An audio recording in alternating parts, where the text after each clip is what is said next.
কোথায় থেকে নিবি? একটু সিনা নিব, সামনের পা নিব, একটু গলার থেকে নেবো হয়ে যাবে।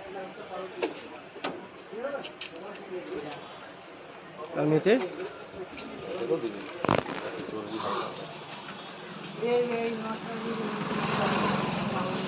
800 গ্রাম দিয়েছি দাদা। হ্যাঁ 800।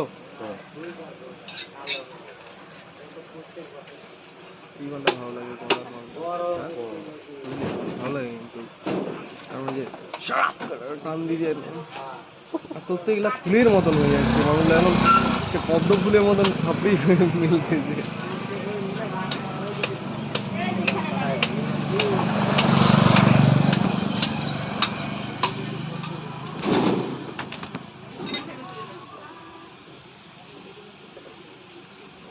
पिछे वाला टांग से ना 1 किलो